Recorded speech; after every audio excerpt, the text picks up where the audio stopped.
Assalamualaikum warahmatullahi wabarakatuh. Mari kita lanjutkan lagi jemaah kampung Taqwa standar rahimakumullah. Masih di surat An-Naml, surat yang ke-27 ya, dan kita akan memasuki juz yang ke-20 ya. Berarti sudah hampir 2/3 Al-Quran ya. Sudah sampaikan, mudah-mudahan ada perubahan yang bisa kita lakukan ya, dalam kehidupan. Kita sudah sampaikan bagaimana akhir tragis dari kaum Lut ya, kaum yang mendustakan nabinya. Kaumnya Nabi Lut yang mendustakan Nabi Lut ya, yaitu kaum Sodom ya, yang mereka dihujani dengan hujan yang buruk ya, seburuk-buruknya hujan yang menghancurkan mereka ya. Dan tidak peduli siapa saja yang mendukung kezaliman mereka itu pun dihancurkan, seperti orang terdekat dari Nabi Lut, yaitu istrinya juga tertinggal dan dia dihancurkan oleh Allah Subhanahu wa taala.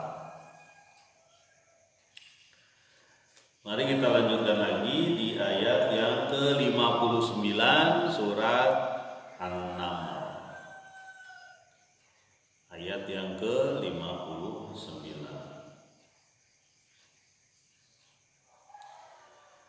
Bismillahirrahmanirrahim. Qulil hamdulillahi wa salamun ala ibadihi alladzina istafa. Allahu khairun amma yusyrikun. Katakanlah, pujian bagi Allah dan keselamatan bagi hamba-hambanya yang dipilih. Allah lah yang lebih baik atau apa yang mereka musyrikan atau syirikan. Nah, ini pernyataan dari Allah ya. Ada ulama yang menyatakan mulai dari sinilah juz 20, ada yang menyatakan ayat setelahnya juz 20. Katakanlah pujian bagi Allah ya. Hanya dialah yang bisa menyelamatkan ya, kita. Dialah yang bisa menyelamatkan orang-orang yang memilih jalan Dia, ya, memilih jalan Allah Subhanahu wa taala. Wassalamun ala ibadihi alladzina istafa. Dan selamatlah bagi orang-orang atau hamba-hambanya yang telah dipilih. Nah, ini disebutkan alladzina istafa. Selamatlah ataupun bergembiralah orang-orang hambanya yang telah dipilih. Siapa hambanya yang dipilih? Itu hambanya yang mengikuti Rasul ya. Hambanya yang mengikuti perintah Rasul, hambanya yang mengikuti Musa, hambanya yang mengikuti Isa, hambanya yang mengikuti Soleh, Nabi Soleh, Nabi Hud dan Nabi Lut. Ini yang diceritakan sebelum-sebelumnya. Cuma pertanyaannya, hambanya yang dipilih ini apakah tetap akan langsung hingga hari kiamat nanti menjadi hamba yang terpilih? Ya. Sekarang pertanyaannya adalah, kita kaum muslimin, apakah kaum muslimin ini hamba yang terpilih? Bisa jadi Bisa ya, bisa tidak. Ya. Karena apa? Ada ujungnya nanti. Dia su'ul khotimah atau husnul khotimah. Ya. Karena ada kaum muslimin di zaman Nabi juga ada yang murtad, kembali ke agama kekafiran. Salah satunya peristiwa apa? Peristiwa Isra Mi'raj. Ya. Itu ada yang keluar, dia nggak mau mempercayai bahwa Nabi sudah datang ke Masjidil Aqsa, bahkan ke Sidratul Muntaha dalam satu malam. Dia nggak mau. Ya. Nah, itulah yang orang-orang yang memuja akal dan pikiran. Dia pikir seluruh kehidupan tuh harus masuk akal. Itu nggak boleh. Akal dipakai untuk menuju Allah Subhanahu Wa Taala. Kenapa? Ada banyak hal yang nggak masuk akal di kita. Ya. Banyak yang tidak masuk akal. Kalau masuk akal, ngapain itu ibu-ibu? Menyusui anaknya, nyusah-nyusahin, ya. Sampai 2 tahun, bahkan bisa lebih. Ya. Itu nggak masuk akal. Banyak hal-hal yang tidak masuk akal yang dia menjadi sunatullah, menjadi tataran alami. Bagaimana Allah menggerakkan matahari, kan bagi kita bingung gitu. Bagaimana dia bisa bergerak begitu setiap hari rutin? Kita melempar batu sejauh-jauhnya batu itu berapa ratus meter sih? Nah, ini bergerak dari ujung ke ujung. Walaupun ketika matahari bergerak dari timur dan barat, bukan mataharinya yang bergerak ya, kita hanya yang muter. Itu hal yang bagi kita tidak masuk akal. Nah, kasus orang-orang yang keluar dari Islam pada saat Nabi Muhammad setelah Isra Mi'raj ini, itu orang yang memuja akal ya. Semuanya harus dimasukin akal ya. Makanya ketika dinyatakan keselamatan bagi orang-orang yang dipilih, oke, saringan pertama adalah kita dipilih mengikuti Rasul. Saringan kedua, apakah kita istiqomah ya. Amantu billah tsumastaqim, kata Nabi. Yang paling sulit itu memang beriman kepada Allah dan kita istiqomah terus menerus. Itu kita doa. Ya muqallibal qulub, tsabit qalbi ala din. Wahai zat yang membolak-balikan hati ini, ya, kuatkan hati kita dengan dinik, dengan agamamu, dengan jalan hidup yang kau berikan. Karena banyak orang yang goyang jalan hidupnya.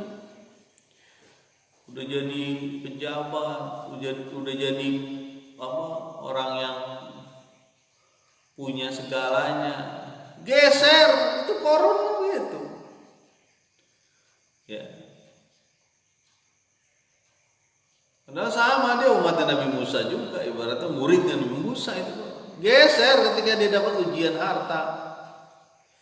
Sama orang-orang yang dapat ujian jabatan. Ya. Geser, jadi menyembah nafsu. Ya.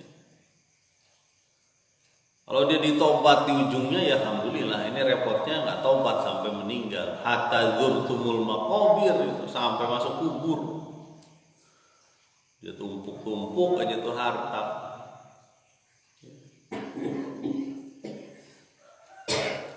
Ya maka mengapa astagfirullah.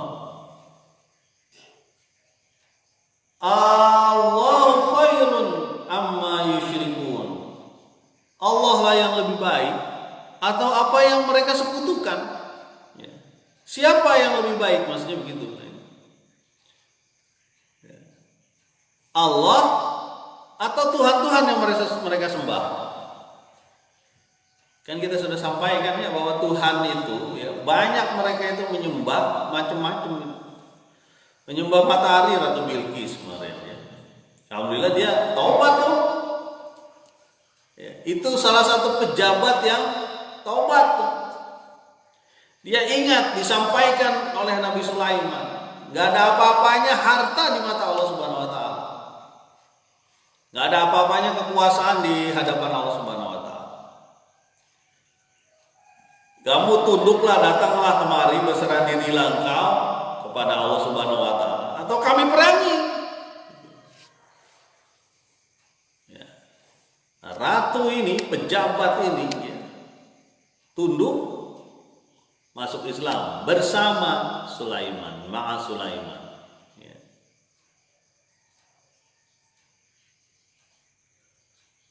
Nah, itu yang benar itu. Ya. Ada yang menyembah menyembah matahari. Adakah yang menyembah jabatan? Ada. Adakah yang menyembah ketampanan, kecantikan? Ada. Adakah yang menyembah ego dia? Ada. Adakah yang menyembah pemimpin dia? Ada. Karena ada apa? Kok kita menyembah pemimpin sih? Enggak. Iya, pemimpin nyebutin ini, kamu ngikutin aja. Ya. Pemimpin. Adakah yang menyembah aturan, sistem? Apa itu sistem? Ada yang menyembah aturan atau sistem? Ada. Kamu kenapa nggak sholat Jumat? Iya, soalnya toke kita nggak seneng kalau kita sholat Jumat nanti. Itu menyembah aturan, itu aturannya si toke. Ya, aturannya bosnya. Makanya pernah saya sampaikan tuh, ada kawan, dia keluar dari salah satu makanan toko makanan cepat saji itu, gara-gara sulit untuk sholat Jumat. Bener tuh kawan, ente itu keluar karena iman. Ya. Ada satu lagi nih kisah di sini. Ini orang sini juga nih, tapi nggak sebut ya. Dia ceritakan bahwa ketika dia bekerja di satu tempat itu, dia disuruh melakukan ritual-ritual. Dia tidak disuruh untuk keluar dari agamanya, tapi dia disuruh melakukan ritual-ritual yang tidak ada dalam Islam. Ya, kesembahan, sesajen. Mau kita sampaikan, Bismillah, cari apa? Cari pekerjaan lain, insya Allah cari yang halal. Itu benar, sebenarnya halal, cuma ada kasus-kasus itu. Terakhir kita dengar ternyata dia dapat pekerjaan yang lebih baik. Alhamdulillah. Ya, jadi ada juga yang menyembah itu. Ya, termasuk ada yang menyembah harta, dipuja-puja tuh harta, disebut-sebut. Ya. Kalau perlu diurusin terus-menerus, dia lupa dengan kewajiban dia. Jangankan kewajiban ibadah, ya. Kewajiban berzakat, berinfak dari hartanya dia lupa.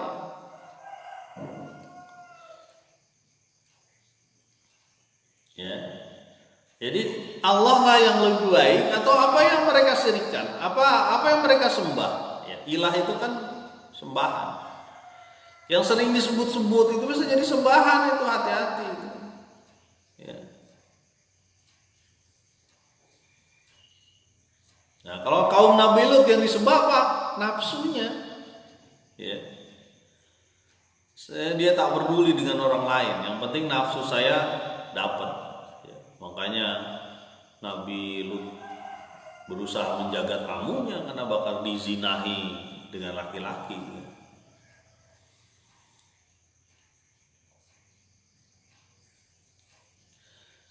Jamaah kampung takwa, astagfirullah. Mari kita lanjutkan lagi di ayat yang ke-60. Ya, tadi ini masuk juz yang ke-20 ya. Alhamdulillah kita sudah sampai di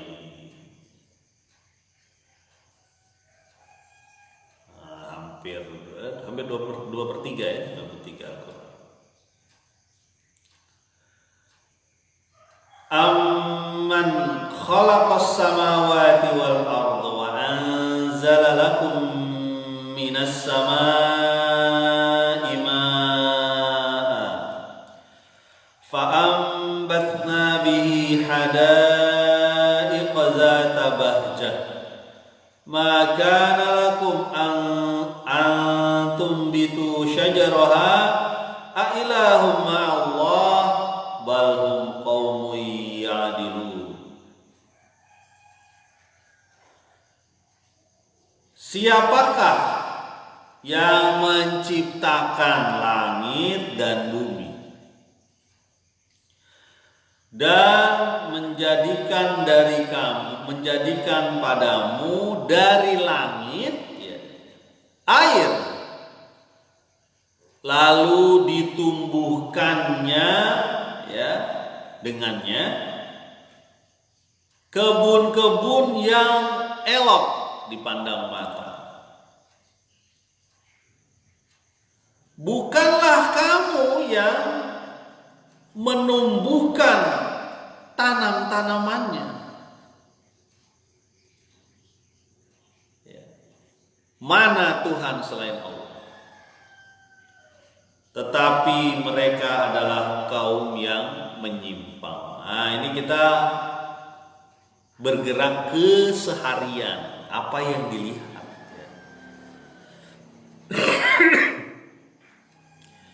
Apa yang kita lihat sehari-hari itu ditanya. Karena begitulah cara Al-Quran menggambarkan kekuasaan Allah.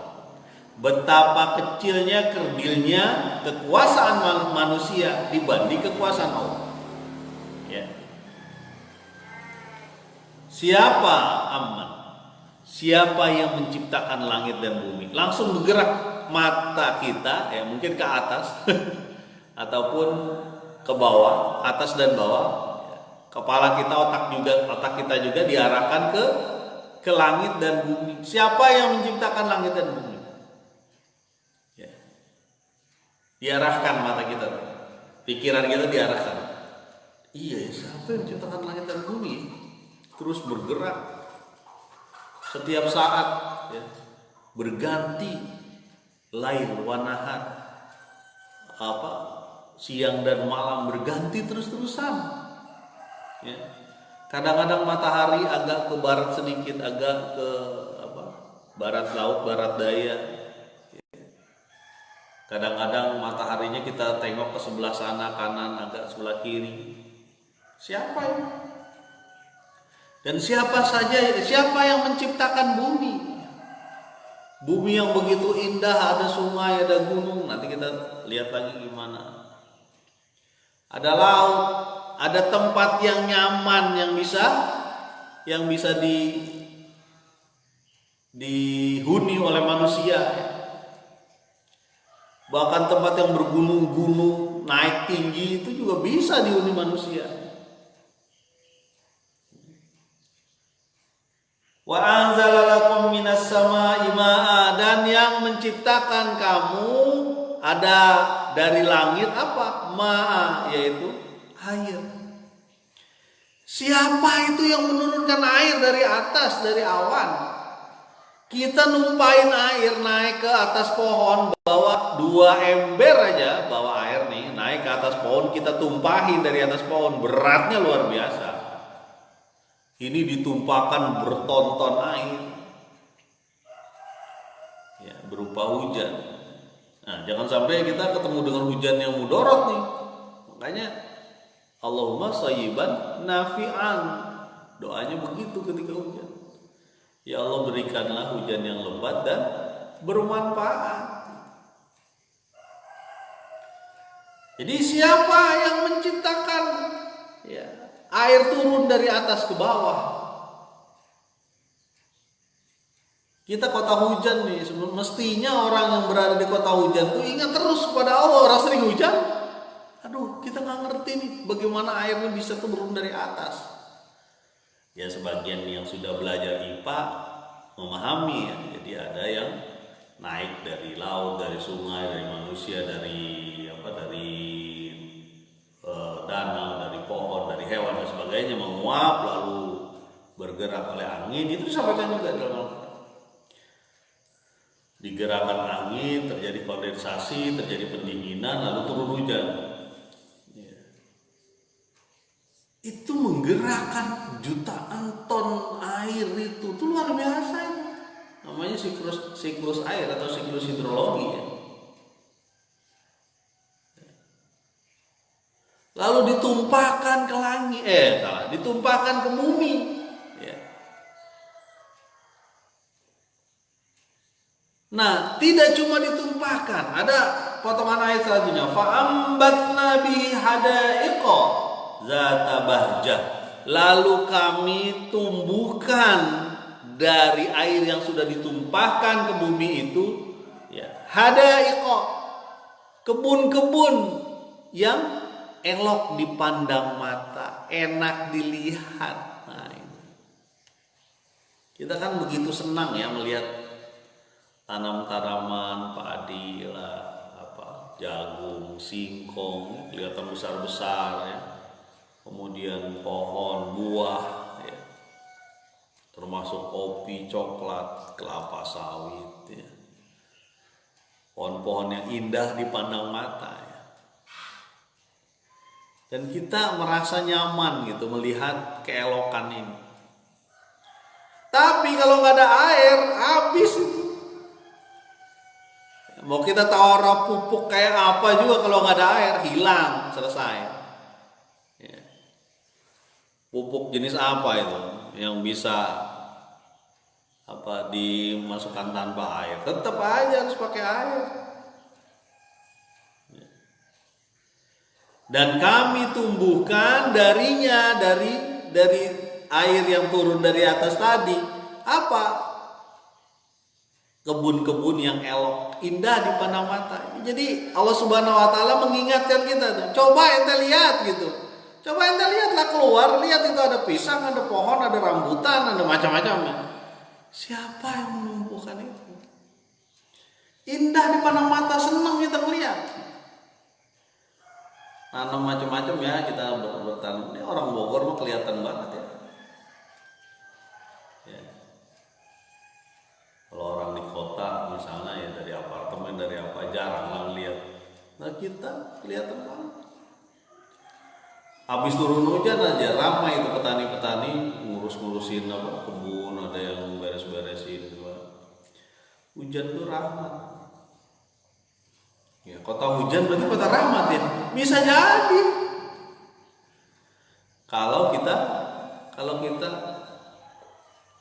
tunduk kepada Allah, mengikuti jalan Rasul, jangan seperti orang-orang Quraisy ya sebelum masuk Islam, yang tidak mau mengikuti Rasulullah sallallahu alaihi wasallam. Ini juga ingatan bagi mereka juga gitu. Emang di sana ada pohon? Ada kurma, ada apa? Ya, buah-buahan juga ada ya.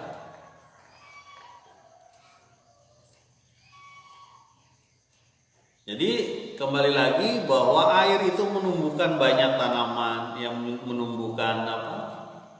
Ya, Allah yang menumbuhkannya.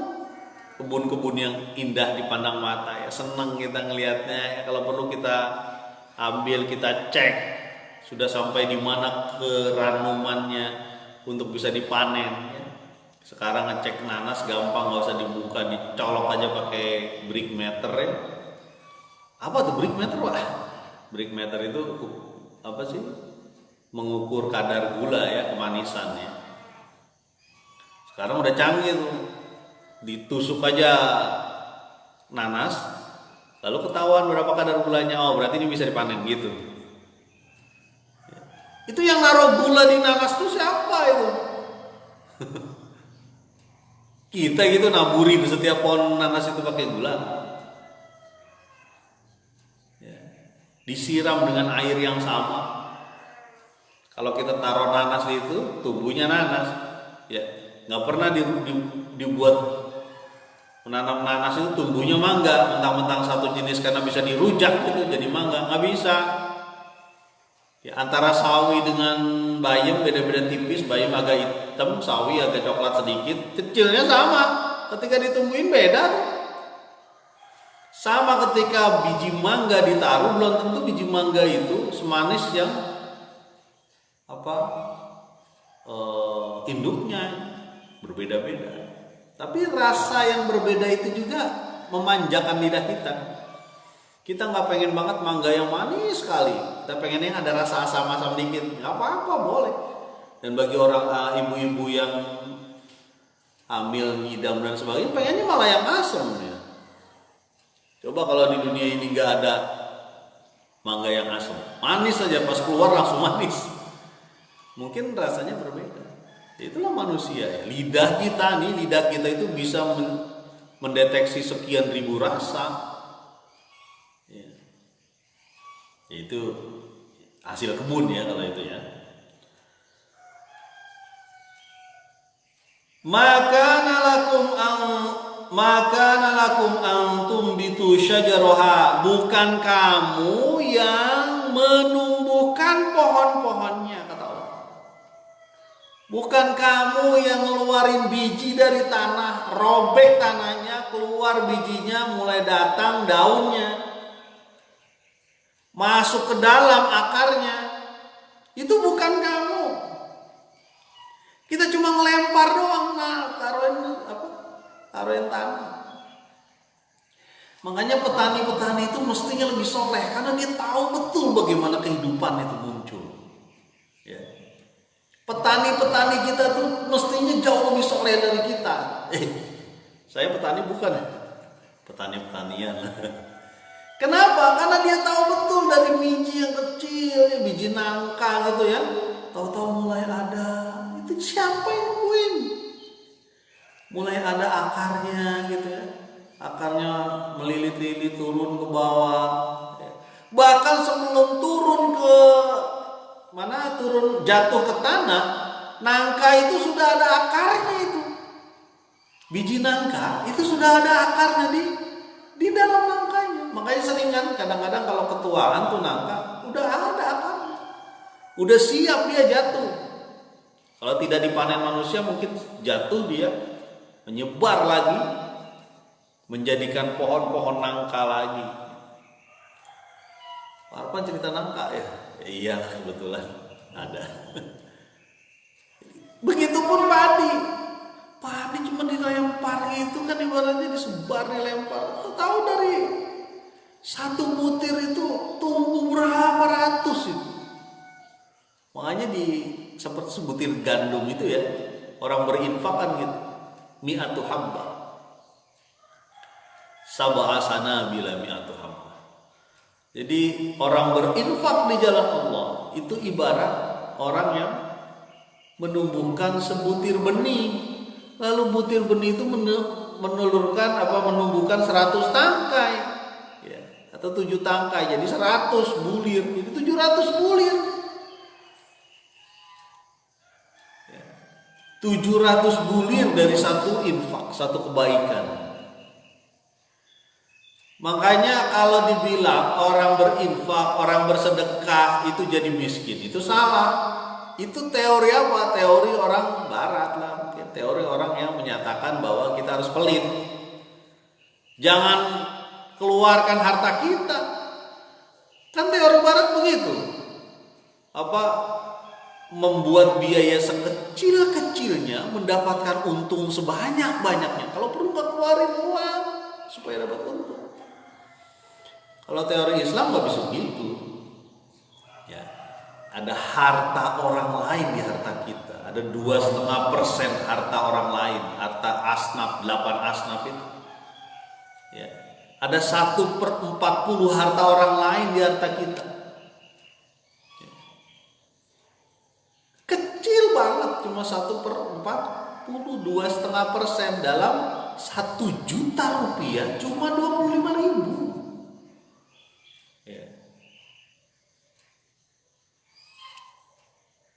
Jamaah kaum takwa astagfirullah. Kembali lagi. Maka nalakum antum bitu syajaroha.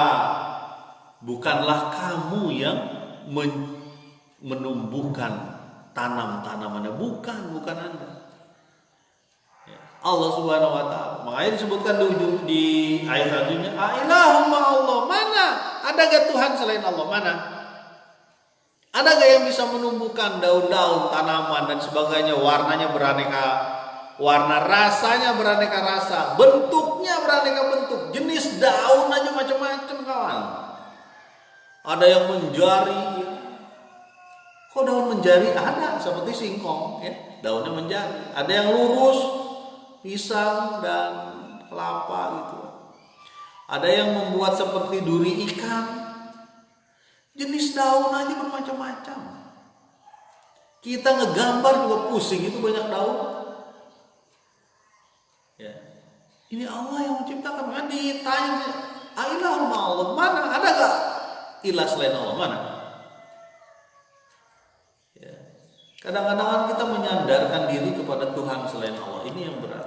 Namanya musyrik. Ya. Termasuk ceritanya Abu Jahal, Abu Lahab. Dia ngerti banget la ilaha illallah itu, dia ngerti. Tiada ilah selain Allah itu dia ngerti. Makanya dia tolak habis-habisan orang yang menyeru kepada Allah. Karena dia sudah menuhankan, kalau dia lebih jelas lagi menuhankan apa? Menuhankan berhala, menuhankan kekuasaan dia, itu sebenarnya yang salah. Banyak orang yang menuhankan berhala di sekeliling Ka'bah pada saat itu menjamin kekuasaan dia, dan kekuasaan dia terjamin, ekonomi dia terjamin. Kadang-kadang begitu. Ya, kita nggak mau datang ke masjid, nggak mau datang ke musola, nggak mau datang menuju kebaikan, nggak mau menuju majelis taklim. Gara-gara apa? Nanti ekonomi kita goyang dong. Ya, nanti saya ibadah mulu, nih kapan saya bisnisnya? Ini yang dipakai logika-logika yang seperti ini, yang nggak benar.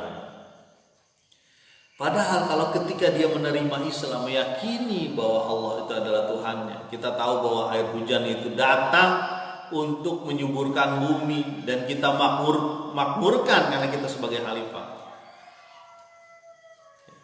Itu rezekimu pasti dikasih Allah Subhanahu wa taala. Sekarang pertanyaannya, orang yang gak sholat juga dapat rezeki. Itu kasih sayang Allah supaya dia ingat. Orang yang gak puasa, bahkan orang yang mabuk-mabukan juga dapat rezeki, Pak. Iya, itu kasih sayang Allah supaya diingat. Jangan sampai diteruskan, maksudnya begitu. Dikasih waktu. Ya kemarin saya tegur tuh ada salah satu orang yang saya kenal yang kalau saya lihat dari postingan Facebooknya itu menuju kemaksiatan, saya tegur, saya sampaikan. Ya. Istighfar, minta ampun sama Allah, ayo bertobat. Kita nggak tahu nyawa kita di mana sekarang gitu. Udah sampai mana? Saya kan masih muda, belum tentu saya mati. Iya, belum tentu. Bisa saja besok, bisa saja nanti setelah memposting di media sosial, mati Anda lagi begitu, coba. Makanya saya sampaikan aja. Makanya punten ya teman-teman kalian yang kebetulan bisa berkawan dengan kami itu, kalau ada suatu hal yang salah saya sampaikan aja. Kenapa? Karena kita harus berkasih sayang, kita harus sampaikan. Kita harus seru kepada surganya Allah Subhanahu wa taala. Jangan cuma sendirian solehnya. Biarin sebodoh teing lah tetangga begitu, saya mah yang penting saya soleh, saya sholat, saya nggak ngapa-ngapain. Nggak bisa begitu, ajak tetangganya, ajak saudaranya, ajak anak istrinya untuk menuju Allah Subhanahu wa taala. Balhum qaumun ya'dilun, bahkan mereka ya adalah orang-orang yang menyimpang. Ketika ditanya mana ada gak ilah selain Allah, gak bisa dijawab. Mereka orang-orang menyimpang dari fitrah Allah, fitrah yang Allah sematkan kepada manusia. Ya. Menyembah matahari misalnya, ya, berarti bulan juga cemburu dong. Kan dia juga makhluk ataupun planet, jenis benda langit. Menyembah mana? Ya, menyembah patung-patung. Kalau buat patung yang sebelah sana nggak disembah, cemburu dong. Itu. Menyembah apa? Termasuk menyembah jabatan, menyembah harta, menjembah aturan. Kamu kok bikin kegiatan kayak gini sih? Kamu tahu nggak? Ini hukumnya apa? Nggak usah nanya hukum-hukum, saya tahu ini dari bapak-bapak saya. Anda nanya hukum-hukum lagi. Ditanya ribut. Setiap yang kita lakukan, apapun yang kita kegiatan, yang kita lakukan, itu harus jelas. Kamu dari mana? Itu dari si fulan. Ngapain? Saya ngasih ini ngegadain sawah saya. Oh berapa? Sekian juta. Oh banyak juga ya. Terus sawahnya siapa yang ngerjainnya? Jadi dia.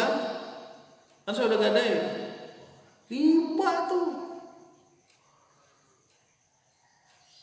Saya nggak tahu Pak, karena saya dari dulu begitu juga. Kalau lagi kesulitan saya gadain aja sawah saya.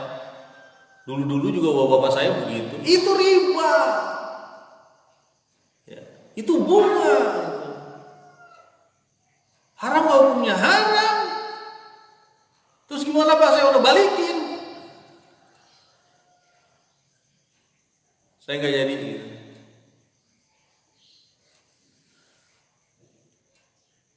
Ini kudu hati-hati ya kita teman-teman sekalian ya, karena kita dipilih Allah sebagai kaum muslimin. Mestinya kita sesuai dengan yang dimaui Allah gitu.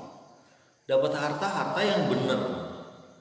Ya setiap sesuatu yang masuk ke tubuh kita, masuk ke rumah kita itu harus jelas tuh dari mana. Ya, jangan sampai kayak Abu Bakar ya, nggak jelas nih. Ini makanan dari mana? Dulu waktu zaman jahiliyah kata pembantunya, itu saya pernah mengundi. Bukan mengundi, dia meramal terus bener bagaimana, terus saya dikasih uang, sekarang dikasih uangnya karena benar ramalan saya itu.